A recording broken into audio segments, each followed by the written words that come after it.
Ladies and gentlemen, angry Americans around the country and around the globe, we have a very, very exciting, inspiring, important, fun, dynamic guest that I have been trying and looking forward to getting on the pod for a long, long time, and is a woman who inspires me, a woman who motivates me, a woman who I love following on Twitter and all across the media, and a person who's really of the moment, given all that's going on in the sports world and politics. The great and powerful Joy Taylor is here. Welcome, my friend, to Angry Americans. What an intro. I have so much to live up to now. That's unfair. Like the great and powerful. I'm going to add that to my Twitter bio, actually. That's great. You totally should, because your Twitter bio keeps expanding and your media empire keeps expanding. And I'm excited to get into all that. But I got to start. Did you see what I'm wearing? Yeah, I see you have a 99 on. I like the number, but what is the jersey from? Well, so it's actually, for folks who are listening and not watching, it is my jersey from my senior year of football at the great and powerful powerhouse Amherst College in Western Massachusetts. We were formerly known as the Lord Jeffs, and then they recently changed to a less offensive and racist mascot, the Mammoths, because our old mascot, the Lord Jeff, was most notably recognized for being a British general who distributed smallpox-infested blankets to the native people. So we changed the name. But I wore number 99 my last 2 years. I was a defensive end, and then I switched to tight end. And I thought it would be really cool to keep 99 because people don't realize it's an eligible number. And given that I'm talking to you, and you're a legend, and your brother is a legend, and I really, really want football to come back, Joy. So that was my homage to your brother, to football, to Amherst, and a bit of a toast to you. Thank you. I love that. I love anyone who wears 99 because of Jason. I thought maybe it was like a New York tie too, because are you a Jets fan? Giants fan. Giants. Okay. So I experienced being a New York football Jets fan for 1 year, which was wonderful. It was one of my favorite seasons of his career because they made it to the AFC Championship game, and it was fun. After many years of struggling with the Dolphins, it was nice to just get a little taste of what excellence is like. Although I don't know how much you would describe that team overall as excellence, but it was a fun experience. So that's awesome though. That was a really fun year. They had a good run, and it was awesome to have him there. And didn't Gastineau wear it back in the day? Right? I think did Gastineau wear 99? And now Aaron Judge wears 99. Yeah. 99's like your brother kind of, I think, made 99 cool. Did he? I'm trying to think who wore 99. I mean, he probably did. Like, I know a lot of people that wore 99, or they tell me they wore 99 for Jason. Yeah. I mean, he did play for 15 years, so I'm sure he inspired lots of defensive players to get that number. And he was 33 in college. Really? Yeah. Huh. And what number did you wear, or would you wear if you were? So when I played sports, I always wanted to wear 33 because of Jason, but I also, I'm little. So I you get the high school issued jerseys. You don't really get, your own size. So I often had to go with like 2 or 15 because those were like the smaller jerseys, and I can't be out here swimming in my jersey. So I wore 2 a lot, but when I could get 33, I would get 33. That's a high school thing, right? Like the little people had like single digits, and the really, really big dudes and dudettes had 99, right? Like the biggest guy on the football field, the big fat lineman, always had 99, right? That's why I actually had to take this jersey in because the dude had it, and then I got it all slick so they couldn't grab me when they were trying to tackle me. But anyway, you've been an offensive player, a defensive player. I want to get into all your views on so many things happening in the world. But first off, Joy, where are you and how are you? This pandemic has been wild. You've been talking about it right now, but where are you and how are you, and what's this last couple of months been like for you? I'm in Los Angeles, in my apartment right now, in my like little home studio, which I kind of set up when we started doing the show from home, probably a week after everything shut down. So I'm pretty used to doing stuff from home now, whereas before I would never do anything from my house. Everything I would do would pretty much be on the lot. So I'm I'm okay. I feel like this past like 2 weeks has been really stressful. It's kind of ratcheted back up the stress level for everyone because it kind of felt like we were creeping out of it, and then now it's been this explosion of cases. And I don't watch the news like purposefully, and I've never been someone who watches the news, watches cable television news, because I'm in the business and like I know how the sausage is made, so it's not for me. But I am a big researcher by nature, so I do need information and want information, but I choose to read my information and then get it from different places and then make my own decisions. But I don't want to get overwhelmed also with like these waves of negative news, which is a lot of what's going on right now when it comes to the pandemic. So, but you're talking to people and, it's affecting everybody, I think, more closely now than it was when everything first shut down. But yeah, I mean, I'm navigating it like everybody else. I'm just trying to stay positive and like, look at it for what it is. We're kind of in management mode right now, I feel, with everything. So, hopefully our leaders make some smart decisions eventually and get us into a space where we can just, function as a society. But it's really difficult to decide what's right to do, because I do understand it. I understand what people are going through. It's very frustrating. It's overwhelming. It's not like I'm like, yeah, I love being quarantined. Like it's hard for everybody, no matter what kind of space you're on. What bothers me is that it's been politicized, because it's just not a political issue. And I don't understand why people have the desire to make everything a political issue. I don't think people are actually as political as they fancy themselves. I think they just like to throw, scripted words out from whatever side they're on that just fit whatever narrative it is. But this is not a political issue. Like, this is a real life and death situation. But we live in a divided society. So, and we're not getting a unifying message about what to do. So I know it's really stressful for everybody. I'm stressed out too. I'm just trying to navigate it and like be mindful of other people as much as I can. Well, from where I sit watching you as a fan, looks like you've been navigating it brilliantly, but we all have to deal with this stress in different ways. Some of us deal with it by drinking. So I ask every guest, Joy Taylor, what is your favorite drink, cocktail, or adult beverage of choice? I have been navigating some of the stress of it by drinking. That is not in an unhealthy amount, but yes. Well, okay, so it depends, right? Like, I'm a big wine person. So I like to have a glass of wine at night, chill out. So I could drink wine pretty much every day, but I don't drink wine every day, but I could drink wine every day. But it depends on the setting, right? Like, so say all this is not going on and like I'm going out for the night, I can't drink wine all night, because you're not going to get the same wine in every place you go, and you're not going to get the same quality. Like, you can't go from a nice dinner with a nice, bottle of wine, and you want to keep going out and you go to the dive bar and they've got, boxed wine. Like, that's a bad night for you. So a long night of drinking or a long day of drinking, I'm going with tequila. So it's either wine or tequila for me at this point. Occasionally I'll dabble in a dirty martini, but I'm pretty much, if it's liquor, it's tequila. If not, it's wine. Red wine or white wine? I do all of it. I don't discriminate. So we would be in person, we'd be at the car club, and I had no idea what you were going to choose. And so I went upstairs and was like, what is left in my house, right? Because sometimes the boys are just ripping through stuff or things just disappear, and we had 4th of July. So the best I could come up with, because I wasn't going to go with wine just because it's kind of warm, I found a Mike's Hard Lemonade. So I haven't had Mike's Hard in a long time. It's summertime. I'm kind of going all out with the jersey. I'm hoping for football. I did the little cornhole. So like, I'm going to toast you with a Mike's Hard Lemonade. I'm sorry I couldn't come better, but I've got my water. Thank you.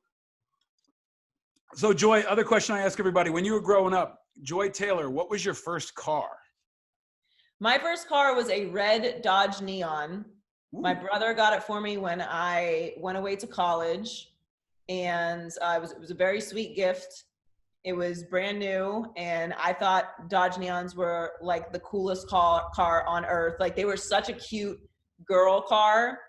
And I was a terrible driver, and that car, by the end of its run, looked like it had been through, like, I don't even know, like a crash derby or something. It was a disaster. I was not a good driver, but that was my first car. I loved it. Amazing. And so you went to school in Texas, right? At Baylor, right? No, I went to school. My freshman year, I ran track on scholarship. So I went to a school about an hour outside of Pittsburgh, IUP, Indiana University of Pennsylvania, and ran track there my freshman year. And then I moved to Florida, and I ended up graduating from Barry. Oh, Barry, sorry. In Miami, yeah. My bad on that one. I mean, it's close to like Baylor, Barry. Yeah. What did you run when you ran track? Sprints. So 1 4x. I didn't run the 2. I was not good at the 2. 1 4x1, 4x4, 400. So pivoting into the world we're in now, Joy, right? There's so much going on about the intersection of politics and sports. And maybe just as a starting point, some networks are saying no politics at all, right? That was the line pre-pandemic. And now I think it's hard to separate the two because political decisions are impacting whether or not sports can happen, right? Like whether or not people can gather. The president continues to jump in on all kinds of different shit, ranging from, Bubba Wallace to, how he feels about football and the national anthem and everything else. But can you, from your perspective, you're a student of this, you research this, you're in it every day, you're in the arena. And you're in the sports arena. You're throwing blows, you're taking blows. But now the sports arena and the political arena have intersected in so many different ways. So from where you sit, you talked about it a little bit, what do you think of this moment? And now we're seeing so many players that are getting involved in politics, that are supporting candidates, that are supporting Black Lives Matter. There's a debate in the NBA about whether or not they can do tributes on the back of jerseys. And it doesn't look like that political element, and I think in a good way, is going to leave sports now that they have so many players have such a strong platform. But as you break it down, Joy, like what do you think of this moment, and what do you think the summer and the next even year is going to look like going into the election as those two continue to intersect? So I've been saying this for probably the past 4 years, really ever since Trump got in office, which is that, you look at time as just like this flat line, right? That just goes on in infinity. And there's certain spaces through, the space, this line of time that history just looks at a little closer, right? Like civil rights movement, Holocaust, Great Depression. And I feel like this time, this space that we're living in for the past 4 years, is one of those times that history is just going to look at a little bit closer. Like we've had some spaces where we've had relative moments of peace or, prosperity. And, there's always something going on in the world, but it doesn't really feel like everyone is struggling, right? Or everyone is going through something, or there's always some bad news. And that's where we are right now. So I feel like people who otherwise weren't political or otherwise weren't really that socially active or not that active necessarily in their communities or just kind of comfortable in their life and, are not bad people, but not necessarily trying to rock the boat in any direction or felt compelled to do that, are now being forced to have an opinion and forced to pick a side. And I really, unfortunately, believe there are sides now. Like we are a divided space. There's not a whole lot of room for independent thinkers or independent opinions, because we are so divided that, those opinions will in some way get snatched by one side or the other. And then you'll be labeled as this or that when you really weren't even saying that or thinking that. So, I think this is a space and time that's very important in history, which is why I think how people behave right now is very important also. There goes for folks listening at home, sorry about that, Joy. That's okay. This is Pandemic Media. That's my Blue Moon box that holds up my microphone. Did it give up on you? The duct tape just gave out. The duct tape just gave out, right? This is what I love about doing these from home. It's like there's always something. Like there will randomly be construction that otherwise my apartment building did not tell me about, or they'll start doing landscaping outside my window or something. But the one thing I will say is everyone's super understanding of all of the mishaps that everyone's going through trying They're to gonna get have to be like, as I content duct out. tape this right now. Right out. As an Army infantry guy, I learned how to use duct tape on the regular. So I've never used more duct tape since maybe I was in the Army back in the day. But I'm sorry about that. But I think you're right, Joey, in that it's kind of a new normal, right? And do you feel like, I feel like this moment, especially around election year, I've said this before to folks that I feel like during election years, everybody has an opinion about politics in the same way everybody's a football fan on Super Bowl Sunday. And there's, I can't go watch a Super Bowl in public places because I can't have that guy sitting next to me who watches one game a year and has an opinion on everything. It's just, I want to enjoy my game and watch the game in the way I want to watch it. But I feel like similarly now, it's kind of Super Bowl Sunday of politics every weekend or every day. But there are also, on the flip side, so many important voices that didn't speak out until now, right? And everybody's looking to somebody like LeBron, but now, Bubba Wallace has been thrust into the spotlight, and I think he's handled it with tremendous class. And, that's like a guy getting elected to a national office overnight, and all the pressure on him that was just magnified on a level that, a young man has a hard time dealing with on the best of circumstances, right?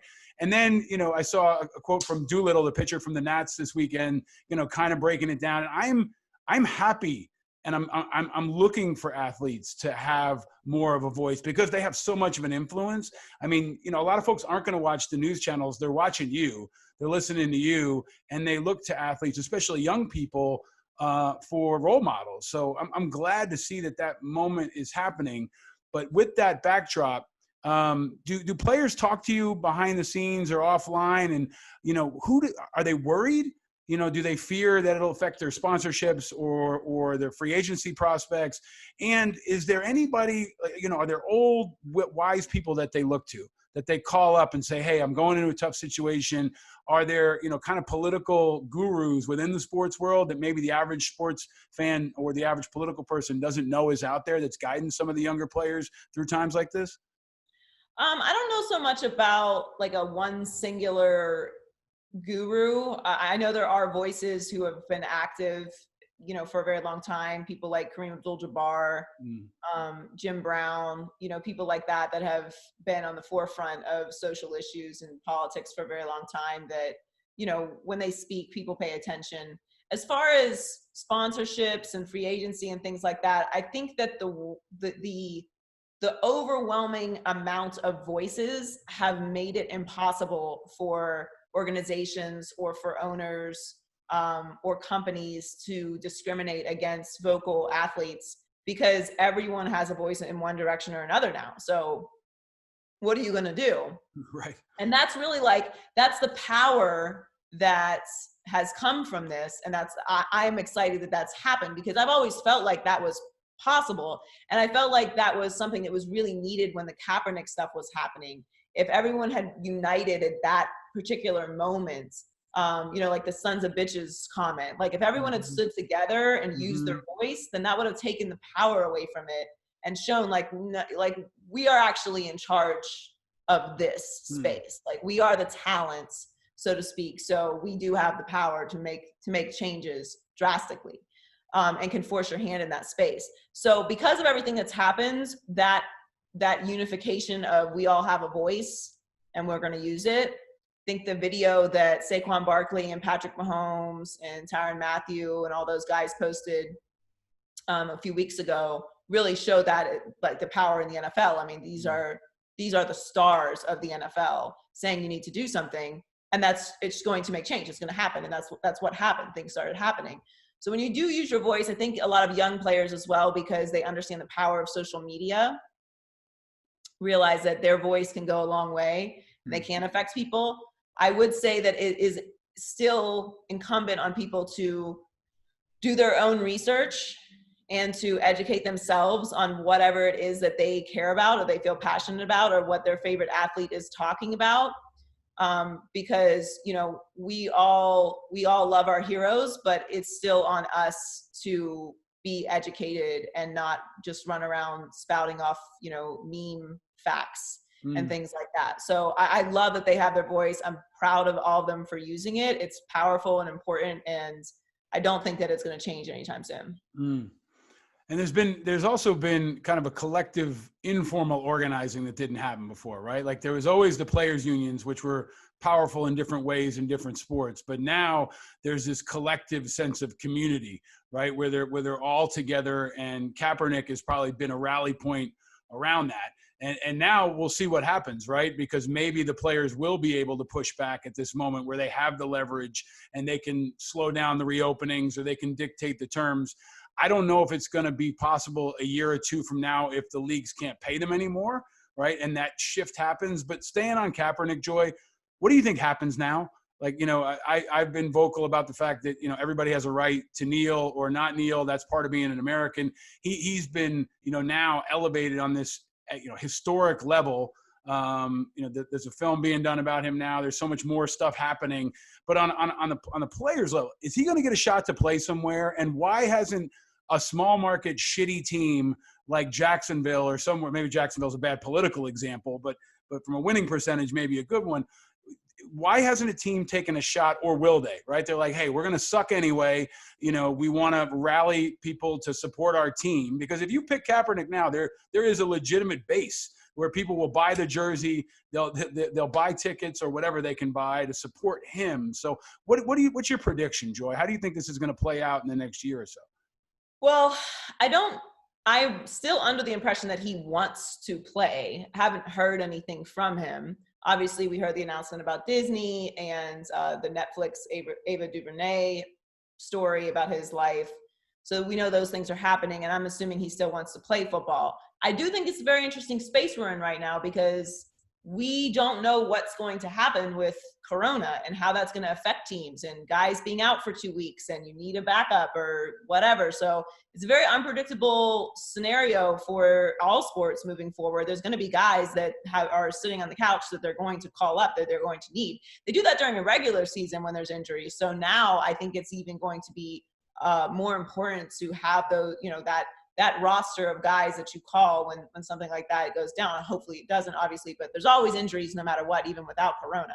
So I think that kind of makes the landscape interesting for Kaepernick. I do think that he will get an opportunity this year somewhere. The issue hasn't always been with Kaepernick, outside of obviously him being blackballed, is that he is a quarterback.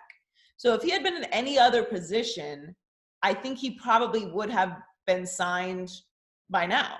But because he's a quarterback, we put quarterbacks in this other special category, rightfully so, because they're the leaders and there's only one, and backup quarterbacks. I mean, you can't even name most backup quarterbacks around the league. And he is at this point, and was before he was blackballed by the league, a backup quarterback. That was the level of play he was at. A very good backup quarterback, but a backup quarterback, and that's okay. I mean, Jameis Winston is a backup quarterback. He was a starter last year. Marcus Mariota is a backup quarterback. He was a starter last year. So there's no shame in being a backup quarterback. And those two are celebrity backup quarterbacks, right? Yeah. But we know Kaepernick's on a whole other level when it comes to that. So there's going to be a certain level of press that comes with it. There's going to be a certain level of questions that come with it. I think that's a coward's response and reason to not sign him. But I think it will end up happening this year regardless. As far as a small market team doing it, I don't know what Jacksonville's doing ever. So I don't really have an explanation for that. But I think he will get an opportunity this year for multiple reasons. Do you have a prediction on if you had to rank the top 3 most likely places he could end up? Do you have a prediction? I mean, I don't think it's necessary because everything is so unpredictable right now. Yeah. I really can't say, because there are teams that like the Saints, right? They've got Drew Brees, they've got Jameis Winston, they got Taysom Hill. So it's like a lot would have to happen for them to need another backup quarterback, So I think that it's going to be a team that's already kind of iffy at the quarterback spot. And then, someone gets injured, God forbid someone, tests positive, and it's going to be like one of those situations. I don't think that he's going to be signed at the beginning of the season, but I think he will get a call this year. I wonder how much to calculate. Like someone's back there crunching the numbers and saying, we'll make this much money on jersey sales alone immediately, right? Like a day. No, they They right? will, for sure. The day you sign him, and especially if they're having a hard time filling seats, if fans are, you know, at a lower level of interest than before, like it's not even a Hail Mary anymore. Now it's like a percentage play, right? Maybe a year or two ago it had a lot more risk on the financial side, but you know, Jacksonville would be interesting because they suck and always need something, but at the same time it's where Trump's going to do, you know, his acceptance of the GOP nomination. But I keep looking to see who's going to look at it as a business calculation, because in my view that's always what it is, right? The owners are going to look at it, run the numbers, and say this makes business sense for me. Now the winds have shifted in the same way Goodell has shifted. Now it took, you know, the winds to move around him for him to finally move. I had a conversation with him, I think it was 3 years ago, when we did a poll of veterans to see how they felt about the national anthem protest. And I really felt in those conversations that he was behind the curve, that he didn't understand the political dynamic around him. But I've also said before, he's kind of like a mob boss in that his job is to make everybody happy and not get knocked off, right? Like he's got to be the boss of the bosses and keep them all just happy enough so that they don't knock him out. And I feel like now more than ever, he's got that. But for the first time, the players have maybe more advantage than they've ever had, at least in recent times. So given all that, Joy, what do you think is going to happen? I know you get this question a lot. What do you think is going to happen with sports? NBA is now trying to do the bubble in Orlando. You know, MLB is now doing practice games. Football wants to come online. I honestly feel like it's like schools. They may start and then stop and then start and then stop. But the players are more powerful than the teachers union even, right? And many of them are saying, I'm going to sit. So how do you think that's going to unfold over the next couple of weeks and months, Joy? Well, I mean, it's impossible to predict anything, right? But I do think a factor in everything that we do in life is money, right? So these leagues need to get games on television in order to keep making money. And players know that. We all know that. It's not that I like, look, do I want sports back personally? Yes. Do I want sports back professionally? Yes. But I'm also a human being who has respect for what other human beings do. And I have some experience in a human being that I love very much, being a player at one point, and what he experienced, and what would I want for him? What would I want, you know, my brother to do in this situation, or think that he should do in this situation? Myself personally, I would want to play. I don't have kids, it's just me. So it's obviously a very different situation for me, but we all have jobs too, you know, like I'm quarantined here in LA, not quarantined, but you know, I'm here in LA. I'd love to like go kick it with my family every other weekends, you know, but we can't do that right now. And, you know, we're all making sacrifices to get through this time, both financially, mentally, emotionally. And so it's gonna have to be managed. Like we don't have a vaccine. So the sun's gonna come up in the morning tomorrow, and we got to figure out how to deal with it. So I say that with a tremendous amount of empathy for the pressure that is going to be on all these athletes, because I have anxiety as just a normal person going to my job about, you know, I don't want to get sick, obviously. Like, I'm not trying to get sick, but I have to go to work and I've got to be around other people. And then like, oh my God, like my stomach hurts a little bit. Is it over? Should I go into work? Like, it's like a constant anxiety of like not wanting to get other people sick, not wanting to get sick myself. How do I live life? How do I stay mentally balanced? How do I not, you know, slip into this void of like sadness? And all those players are going to have to deal with that, while also realizing that if they don't play and there's no league, that's eventually going to lead to no more money and no more leagues, because there's going to be massive losses that nobody can overcome. Mm-hmm. So at the end of the day, it has to happen. Mm-hmm. But I think that the leagues are not being callous about the risks that athletes are taking by coming back. I think that everything is going to happen. Like baseball is going to start. They're going to I think baseball will be able to manage it the best, because they have obviously social distancing, and while there are massive squads, you know, you got the pitchers over here, and like it's just the dynamic of baseball I feel like will be easier to manage. NBA, I don't know. The situation sounds absolutely crazy to me. I know they have to do it. I'm hoping for the best. I have no idea what to predict or how it's going to look or how it's going to work. I'm just hoping that that it works. And they're going to do the best they can, right? Like that's what we're all doing. As far as football goes, like they're moving forward, and I'm hopeful and positive. Their season is still a couple months away, so I mean it's approaching obviously, but we can't predict what's going to happen with this thing tomorrow. We could wake up tomorrow and it's all gone, right? Not that simply, but you know what I'm saying? Like we don't know how this is going to work. Yeah. So I can't predict anything. I just think that we all have to keep an open mind for how things look, how things sound, just like we've been doing with any other content that we've been consuming. It's just we're all figuring it out together, however much we're fighting about it. But you know, I'm optimistic. Yeah, I'm trying to be optimistic, Joy, but I'm also, you know, football is the one that worries me. I mean, you got, you know, on college teams, 100 people in one spot, bumping into each other, grabbing each other, breathing on each other. It's almost like a coronavirus nightmare sport, right?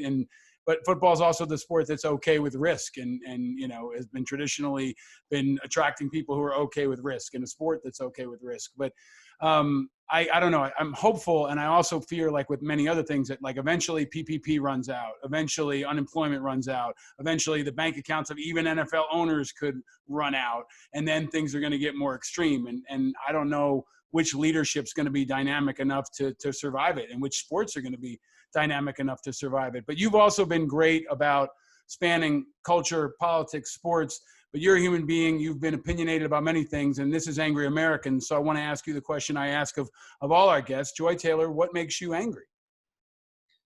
Currently, Yeah. I mean, because that's I've got a lot of long lists, but currently the thing that is really making me angry is just an extreme amount of like lazy ignorance, like willful ignorance.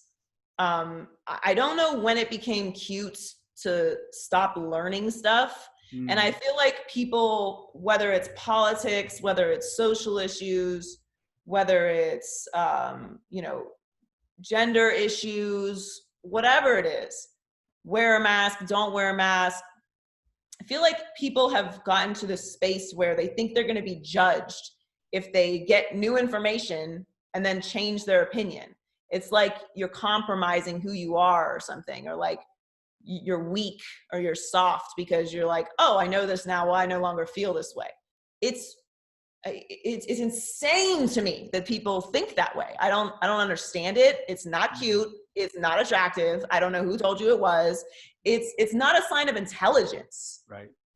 Like you are not an intelligent person if you can be presented with a fact, okay, and you see the fact, you touch the fact, this is a fact, right? And you say, well, I see this, but I'm going to choose to continue with the opinion that I had before I experienced the fact, because, you know, that's just what I want to do. That makes me absolutely crazy angry, because it's so easy to just learn new stuff. And you should be wanting to do that. It's why I don't watch the news, because I don't want to sit here and be told how great I am all the time. I don't want to be like, yeah, I feel that way. You feel that way too. We both feel this way. What else do we feel the same way about? Continue telling me how great I think and how amazing I am about what I feel. How does that make you a better person? How does that make you a better father, mother, sister, professional, boyfriend, girlfriend, wife, husband, human? It doesn't. It makes you lazy and unintelligent. And that doesn't matter. It doesn't matter what side you're on, whether you're a conservative, you're a liberal, whatever it is that you are. And I don't care about political parties. I think it's bullshit that we only have 2 political parties. I think that's insane. We should have much more options for who we can vote for and legitimately win the seat to run our country than two people that political parties have just basically decided that we can choose from. I think it's crazy, but that's where we are. Okay. So I don't appreciate being labeled as a liberal or conservative. Like I have different opinions about lots of things. Why do I have to fit? I'm too intelligent to be addicted to a political party. You're insulting my intelligence by implying that I make my life decisions based off of what a political party tells me to do. I'm too smart for that. Please chill out. Okay. And you can make your own decisions. I'm still going to judge you, but you can make your own decisions. Just know I'm too smart to have a group of people from a political party tell me what to think, do, and feel. So what makes me angry is that there's so much information. There's so much access to people. You're from a different place in the world than I am. I don't know what your experiences are. I have no idea what it's like to be in the military. I come from a military family. I don't know what it's like to go to war. I don't know what it's like to go to boot camp. Why do I need to have an opinion about that? The only opinion I can have is what has been told to me. And then I can empathize with it and fight for that and stand for what the people that I care about feel about that and have told me what they think. You know what I'm saying? And then I can make my own decisions. But if I get new information and I choose to discard that because I just want to be right, like that's some pathetic shit to me. You have a sympathetic audience here and a supportive audience. I think that many people share, and I think especially a younger generation shares your dissatisfaction with two options, right? Like, this is an amazing country. We have so many options in sports and in food and in life and everywhere else, but we've become kind of programmed to be limited to these two options. Your answer about your anger, Joy, I think is really, really powerful and important because, I take it a step further. The president, in my view, has politicized so many things, right?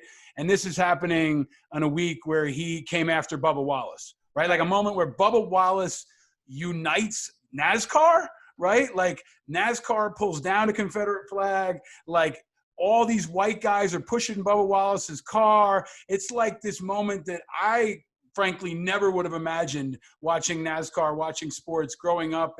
And frankly, as someone who always thought NASCAR was like a Southern redneck thing until I was exposed to it, right? Until I got to do partnerships with NASCAR through the military and I got exposed to it and became a fan of Bubba Wallace. But now we've got this moment. And you and I met through, your support for the veterans community and at events you guys were great about supporting IAVA, and Fox Sports 1's been great about supporting the military over the years. And you were exposed to that, but he is different. So I kind of, as much as you're able, I want to give you a chance as a woman growing up in this environment and trying to shape it for many young men and women, and especially young men and women of color who are looking to you as a role model. How do you break down Trump? And what are your views on him now, as best you're as comfortable as you're sharing, Joy? I mean, look, I didn't vote for Trump. I think that goes without saying. And my fear with Trump from the beginning was, aside from I didn't like how he was acting as a human being, but the appeal with Trump when he first got the nomination was, okay, he's not a politician, right? We want somebody in office who's a businessman. He's not a politician. He's different. These politicians are all corrupt. And so I would ask people that would tell me that. I'm like, okay, like, I hear you. So let me ask you this. Just play the scenario out, right? You're sick. This is pre-pandemic, okay? This is like normal life. You're sick, right? And you are presented with two options. You're on your deathbed, okay? In fact, you have the option of meeting with the best mechanic in the world. I mean, the best mechanic in the world, or a bad doctor. I bet you're going to pick the bad doctor, because at least there's still a doctor, right? Right. I mean, he's the best mechanic in the world. What is he going to do for you? Absolutely nothing, because he knows how to fix cars, not humans, right? So the odds are in your favor to go with the bad doctor.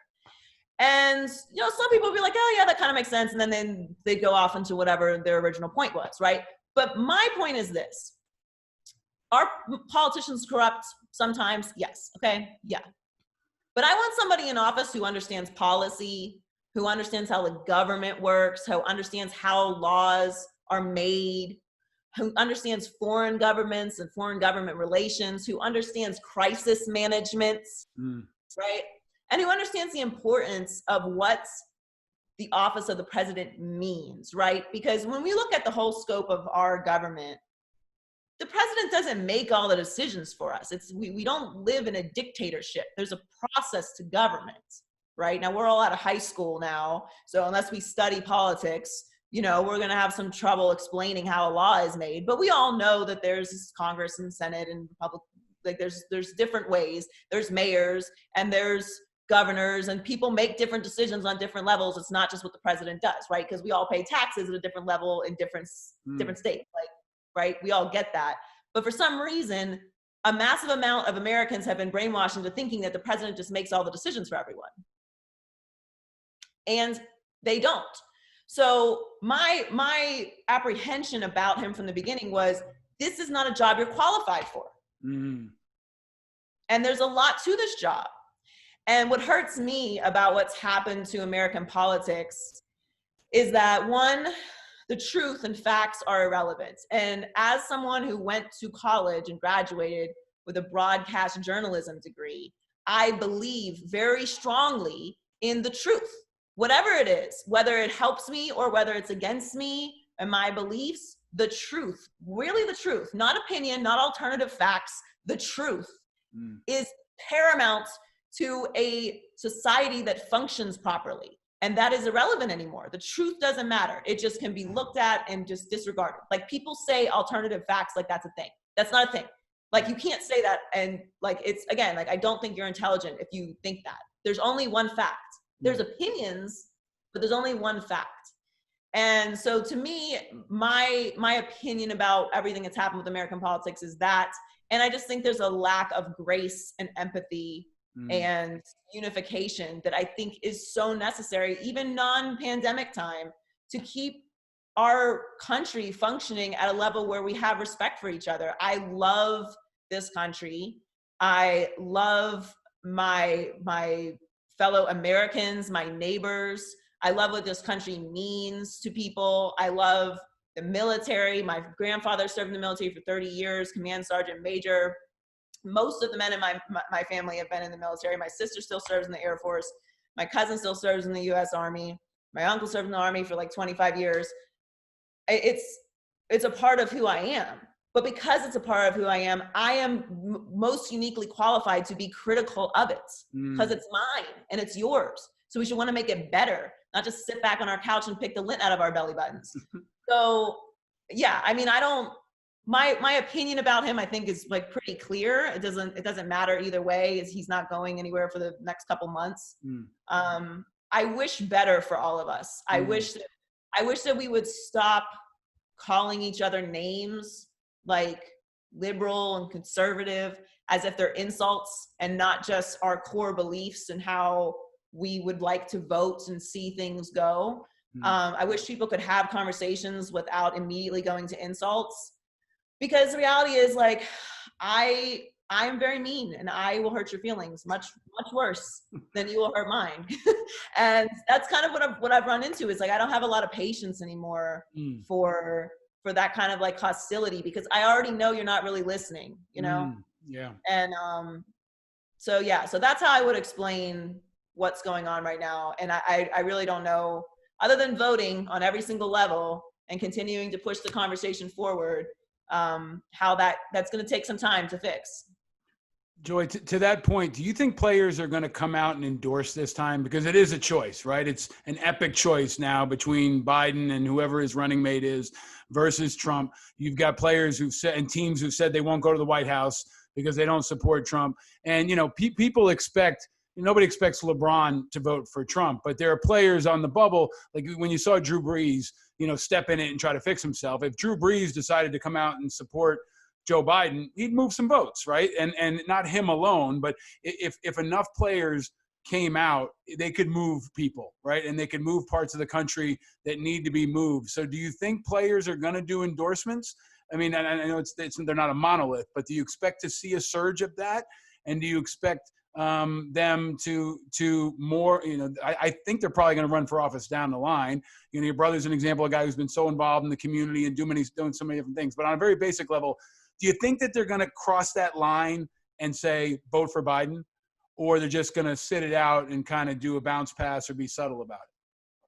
I like that analogy. I don't know. We're in such a divided space right now, and we know how important this next election is. I don't know. I mean, LeBron endorsed Hillary, if I remember correctly.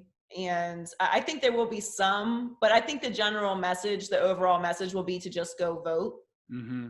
I've, ne- I've never. Isn't that the cop out though, right? Isn't that the great cop out in like music and sports when people say just go vote, like it's all Well, equal? no, because I think, first of all, I think it's crazy that people don't vote. I mean, people bled and died for your rights to be able to vote. People in other countries go through whole civil wars to be able to vote. So the idea that you cannot be bothered to go vote and then complain about your current state, to me, is really crazy. Now, just because you don't like the candidates, that's also on you, because you could campaign for a different candidate to get that nomination. So it's all within your control, right? If you believe in this democracy that we exist in. So to me, asking people to vote, really, it just makes me sad that we even have to do that. But there's also, you know, a lot of voter oppression that still exists because of systemic racism in this country. So it is something that is very important to advocate for, and to make sure that people have the ability and access to go vote. But I don't know that anyone will vote for someone because a celebrity tells them to do that. I've never wanted to vote for someone because a celebrity endorsed them. I voted in every presidential election since I was old enough to vote. And I think what will actually be impactful, aside from people endorsing Biden or endorsing Trump, because I don't know how many actual votes that will really move. I think people at this point in our society have decided who they're voting for, like, pretty firmly. So I don't know that it's going to really move votes. But I would like to see, because a lot of people don't bother with this, is for them to endorse lower level candidates, governors, mayors, senators, local officials, like that. Those are the people that people don't vote for and don't bother to do any research on. So I think if athletes really want to have a major impact on the, you know, the political landscape and changing the communities as far as the politicians that make decisions for them, endorsing candidates at that level and helping to, you know, educate the community on what those candidates stand for will be way more impactful than the president, because everyone's decided who they've voted for at this point. I think that's really smart. And I really think you're right. The turnout is where many players can actually move the needle. And you assume that if LeBron turns out his supporters, they're probably going to go to Biden 9-1 anyway, right? But you know, people to actually go vote is the message this election. Yeah, I mean, I don't know if there'll be this, you know, kind of McNamara crisis of conscience moment where, I don't know, Tom Brady all of a sudden decides he's turning in his MAGA hat and he's going to endorse Biden. Like that might move some people. I don't know. Like if it moves a couple people in Pennsylvania, a couple people in Florida, you know, a couple people in Arizona, and it tips the state, I don't know. But I think you know, you're a really important voice at a really important time, and I know that you call yourself mean. I'm sure your enemies think so, but your fans and your advocates are constantly inspired by you, and you bring energy and positivity. So I want to ask you the last question I ask everybody. Joy Taylor, what makes you happy? What makes me happy, I guess on a macro level, what makes me happy? I think lately what makes me happy is seeing actual change in people. I really didn't, because of everything that we are dealing with, and like, you know, obviously my family and my friends and all that stuff, like we know that, but like on a macro level, like what we're experiencing right now, what makes me happy is to really see people close to me, or see people that I work with, or see people just in general growing. You know, I mean, there's been discussions about, you know, particularly race and, you know, women's issues and stuff that people have been very closed-minded about for a very long time. And we're living in very unique times. And because we have cell phones now, people are not able to deny things that are actually happening and that have been discussed within, you know, the Black community for a very long time.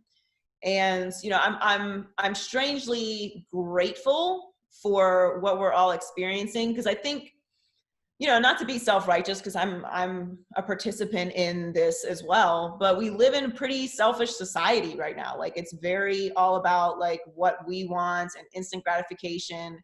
And I'm kind of an old school person. Like, I believe in the process. I believe in hard work. I believe in earning things. And I also believe in, once you do that, then make the path for the next person a little bit easier.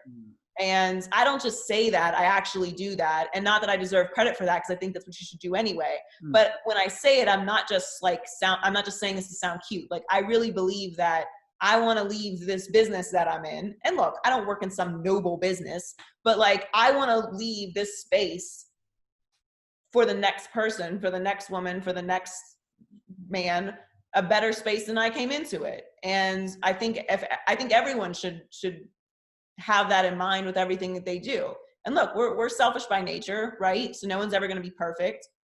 But what makes me happy is when people are a little bit more generous and understanding of their neighbor, and not so arrogant and egotistical, because that's kind of what we've all become. And like I said earlier, like my position on things is to always learn and to always do better. I think like I get inspired by, so like in my house, I have pictures and like artwork of greats. I have Michael Jordan, I have Muhammad Ali, I have Prince, I have Whitney Houston, Freddie Mercury, Tupac, Bruce Lee. Like I surround myself with greatness energy, because I want to be inspired every day to not be complacent. And, you know, we all watched The Last Dance together and everybody had their opinion about it. But my biggest takeaway from that was like, wow, being great is so much work. And I don't know if everyone like looked at it that way, but he worked really hard. Yeah. I mean, we're calling him a bully, but he's like, he demands excellence. So I think if you demand that of yourself, and when you're being generous to other people and wanting to learn and wanting to hear what other people have to say, I've been seeing more of that lately, despite all the division. And that gives me hope that like everything that's happening and what we're going through is at least for some sort of purpose. And we're not going to forget that we all went through this. That's for sure. So what did we take from it? What kind of person did you become and come out on the other side of this like? So I don't know if that was a good answer. I don't know. That was a great answer. It was an excellent answer. I think I was going to ask you, you know, what's your message for people who are struggling through hard times? Because you've gotten to such a place that you've worked your ass off to get to, right? And I think that message of hard work and determination is really important, especially in times like this, when everybody feels kind of banged up, everybody feels, you know, like they're exhausted, and they're looking, you know, you are in an important role in that people can turn on the TV and they can get information and they can get some inspiration, and, you know, you're out there doing it, right? I've been trying to celebrate in the last couple of episodes fighters who are in the arena. And you are a fighter in the arena, and there are, you know, young men and women who are looking up to you every day, seeing you, you know, take stands and fight for positions and make your case. And I think that's really important, especially now. But before I go to your gifts, which I'm going to go to, quick fire, right? If you had to pick, who's going to win right now? World Series, NBA championship, Super Bowl? Oh, all the factors, coronavirus, yada, yada, everything else. But if I got to put you down into it and say, okay, where's your money going, Joy? World Series, I'm going to be lazy and say the Yankees, but good choice. All their sluggers are healthy, you know, Stan, Judge, and it's a sprint. So I got to go with the favorites there. The NBA, I think, is completely unpredictable because anything can happen. You got a few stars out and it's anyone's championship, but I'm going to go with the Clippers because that's what I picked at the beginning of the year. Yep, and they have a lot of depth. As far as the NFL goes, I think that will be the closest to the normal schedule and, you know, circumstances. At least I'm being hopeful of that. So I think I'm going to go with the Ravens. I don't think the Chiefs are going to take a major step back. They are returning 20 of their 22 starters. Yep. But, you know, their division is different now, and it's very hard to repeat as champion. So I think it's Lamar Jackson's year. I'm going to go with the Ravens. And are you long on Brady in Tampa and Cam in New England? I hate/love Cam in New England because I'm going to be rooting for Cam, but then that, you know, takes away wins from the Dolphins, which obviously frustrates.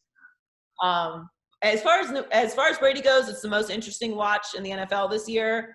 I can't wait to see what happens. I do think they'll make the playoffs. I think they might get a win in the playoffs. I don't think they're going to the Super Bowl or anything, but man, that would be amazing. It's going to be fun to watch, and if they can complete any seasons, right? Like that. That's where I think they will find a way to complete all of them, but that's why I think it's very difficult to predict. And and then will the records count, right? Like, how do you, like, you know, what does it mean to be, you know, everything has an asterisk, right? Everything has an asterisk this year. Like, part of me feels like yes, but then also it's like, don't you deserve like the reward of winning a championship during these extreme stressful times? 100%. Like, why championship count for any less when you've had to endure so much more than other seasons. So I kind of could go either way on that. Well, you are a champion. There was a line that I think Jeff Bezos said that excellence is not for everyone. I'm not normally running around quoting Jeff Bezos, but your answer earlier inspired me to remember that, excellence is not for everyone, and it takes hard work. And I've known you, from a distance for a couple years now, and I've seen how hard you work, and I really respect it and I appreciate it. And, I think that, when so many people in sports were saying, hey, we can't talk about politics, you were very matter-of-factly talking about the intersection of politics and sports in a way that was honest, because I don't think some in sports were being honest. They say, oh, we can't, we're going to just put politics over here. How can you put politics over here when the president of the United States is shitting on a league every day, or shitting on a player, or identifying an individual, union or play? So I don't think you can separate the two. And I don't think it's ever going back to the way it was. Like, I think politics and sports are like interwoven to stay now, I hope. And I'm comforted to know that you're going to be one of the people that help take America through that. And I'm grateful for your inspiration. I'm going to give you some gifts virtually. So first off, I don't have a jersey for you, but it's some Angry Americans, super comfortable Angry Americans gear. You can rock it out in LA in your pandemic, or when you're rocking out to Prince, made by the veterans of Oscar Mike. And Nice. then a tradition on this show that you may not be aware of is we always send peeps. And ever since the beginning, because we started around Easter, I ask every guest to select a color of peeps. It's kind of a Rorschach test for our guests. But if you had to pick, Joy Taylor, yellow, blue, or pink, which color would you choose and why? I love peeps. My initial thought is pink. I'm pretty sure I usually eat the pink peeps. So I'm going to go with pink. But this is almost a Miami Dolphins blue. Yeah, and I was thinking like the blue kind of matches the blue shirt that you're giving me. Yeah. But the pink one's like when they trick out the jerseys and they do that like super futuristic jerseys. This is the way they dial up the Miami Dolphins jerseys, right? Well, I got the pink glow going on behind me, so the pink ones look tastier. I'll go with the pink ones. And then lastly, this is not a full bottle, but I'm going to send you a full bottle because I drank a little bit of this one. But this is Uncle Nearest Whiskey, who has been a big supporter of this show. Uncle Nearest, named after Nearest Green, who taught Jack Daniels how to make whiskey. He was the first African-American master distiller in America. Jeffrey Wright introduced us to this stuff, and we're going to send you some of that.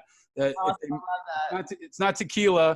I like whiskey every once in a while. It's not Mike's Hard Lemonade or tequila or box of wine or fancy wine, but we'll get you some of that. But Joy, thank you so much for joining me on the show. Thank you for being on Angry Americans. Thank you for being in the arena. Really, you're out there mixing it up every day. And as someone who is making a transition into the media space, I'm inspired by you, and I know many other folks as well. So keep up the fight. Thank you for what you do. Thank you for picking the Yankees, and I hope you can stay frosty out there in LA. Thank you so much for having me. I'm excited to be on the show. Best of luck with the podcast. You're doing great things. And thank you to all the veterans listening. Thank you for your service. Like I said, I come from a military family, so I appreciate it very much. And stay safe, everybody. Thanks, Joy.